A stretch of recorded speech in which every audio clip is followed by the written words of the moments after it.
Microcasting for your city. Talkopolis.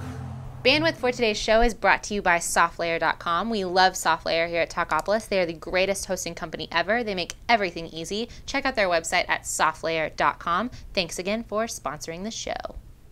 Also by Nashville Violins, the string player's #1 choice for their string instrument needs. Nashville Violins offers everything from lessons to repairs. Make sure you check them out at NashvilleViolin.com.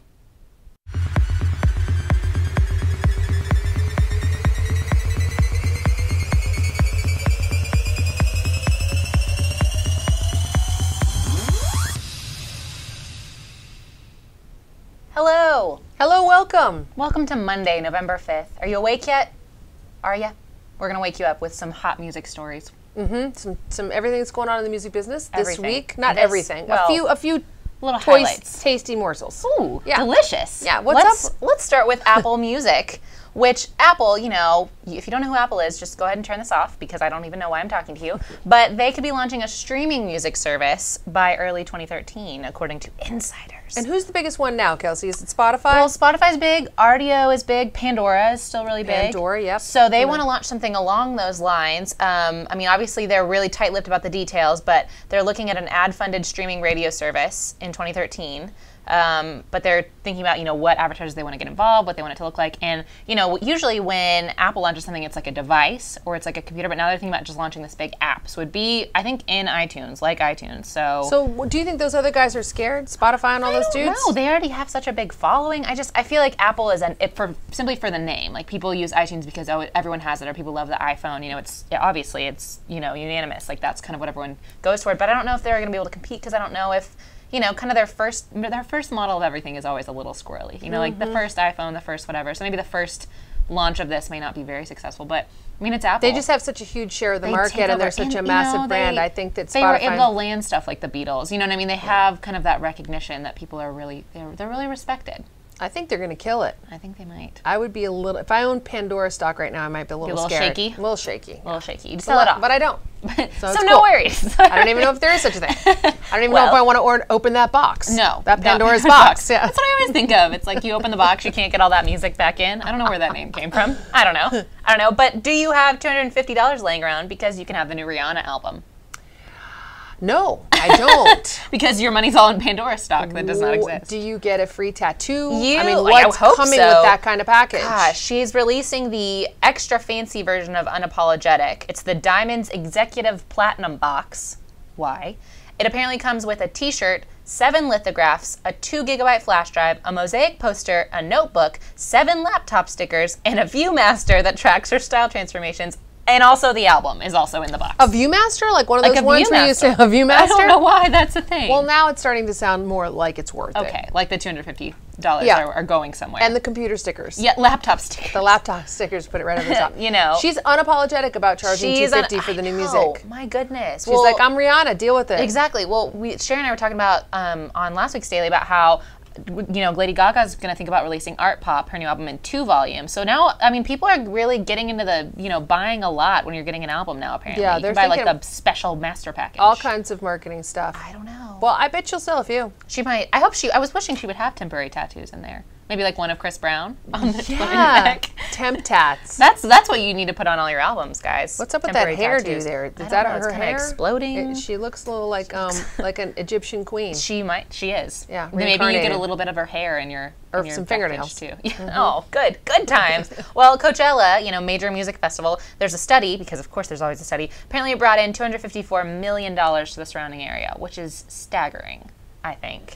That's out in California. That's out in California, in Indio, California. And they were just talking about, because it's kind of held in the desert, but they were looking, people have always, are music festivals successful? Is it just put the city into debt? But now you can see that, Is this bigger than Bonnaroo? It's apparently the biggest one. Okay. Based on this study. This has brought in the most money. And it was, of course, last year. So every year it gets bigger and bigger and brings in more revenue. But so the takeaway is festivals good for local business. Good for local business. So we need to start a Talkopolis festival. We do. Who do you want to get on the bill?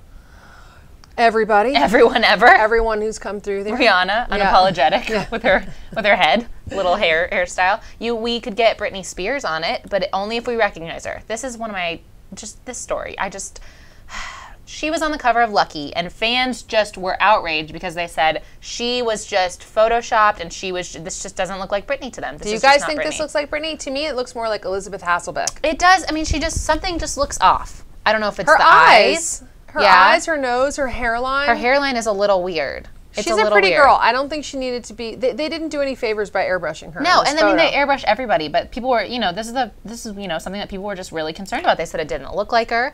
Fans were just not. They were not approving of this. And Lucky came out and apologized and said, we're sorry. I don't remember what their exact quote was. They just said, basically, thank you all for sharing your thoughts on our cover. As always, we will share with our team, and we're sorry to let some of you down.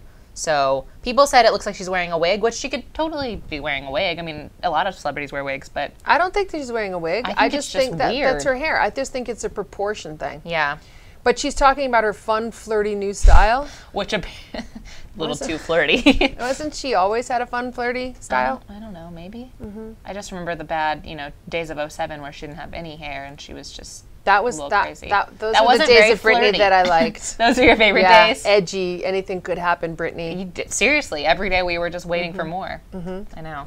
Well, now she's back, and now she's photoshopped, so she might rebel against this. We don't know what the next stage of Britney is going to be. But doesn't it seem like this is a bit of a chronic thing? We saw the Lady Gaga Vogue cover where they made her waist like super, super teeny, and like they're going a little overboard. It's almost like the retouchers are trying to one-up each other a little bit. I don't know. I think that's maybe that's like a lost art that they're coming in. Retouching is like a new art. Yeah, you got to be careful with that because the cover of my last album, although it was not retouched, I looked particularly good from that angle. And then from then on, my band was like, when is she showing up? You know what I mean? Where is that angle? Where is that? Where is that So you chick? just have to sing like from one angle. I'm actually sucking through a straw like this.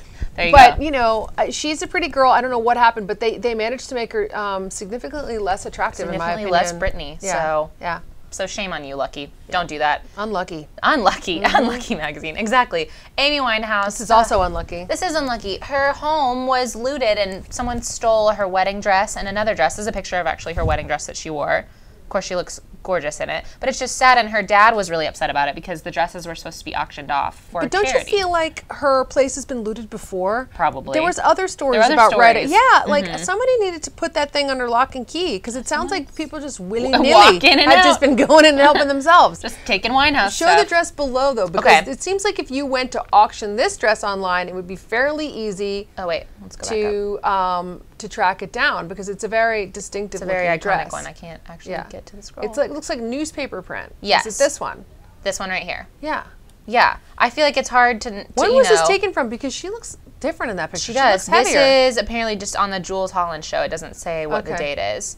But, I mean, not that's a very paper iconic dress, though. It is. So that's one of the two that was stolen. So, but somebody's going to be selling these dresses. I know. I don't think you can keep them under lock and key for long, unless it's just a super fan that just has them in their house. But I just feel like it would be, somewhat easy to track them down. But that's a shame because all this money was going to go to charity. That the dad was going to auction them off. Exactly. And it's just a shame. I just hate hearing stories about, because her legacy was just so tainted in so many ways because people were just so up in arms about everything Winehouse. It's pretty unbelievable that people will take anything. They will literally take I was at a fishing lodge where these are wealthy people. Yeah. And I was in the fly shop, and I said, last time I was there would have been these framed pictures from a thing I did with my dad. I said, what happened to the picture? She said, oh, it got stolen.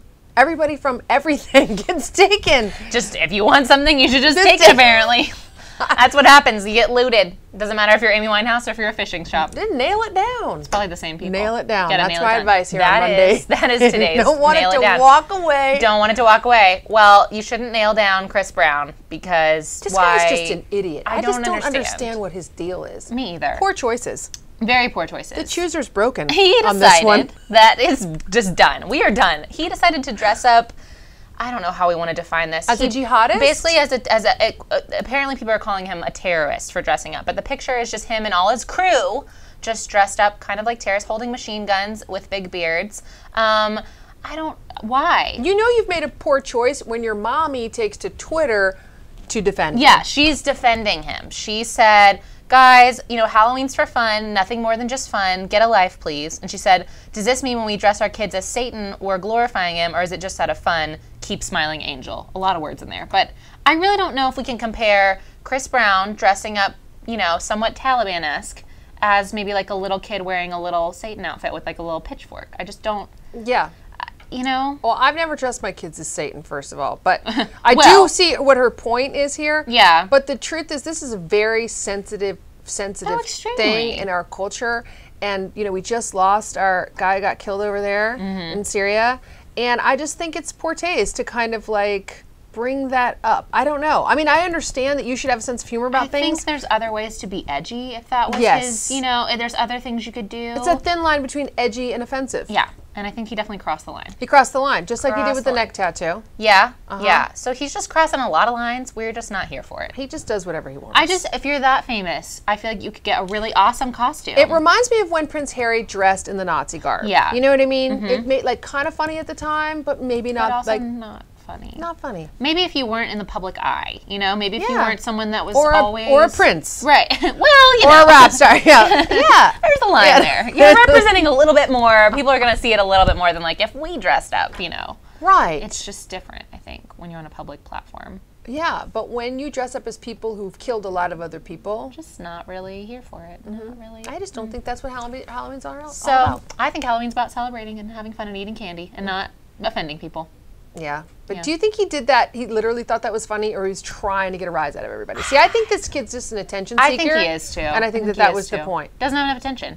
Doesn't have enough attention. Yeah, well, that's one way to get it. Yeah, apparently. So, sorry, Chris Brown. We'll pay more attention to you, but probably not. What's he going to do? Build a big mosque on his next rap set, and he's going to come out?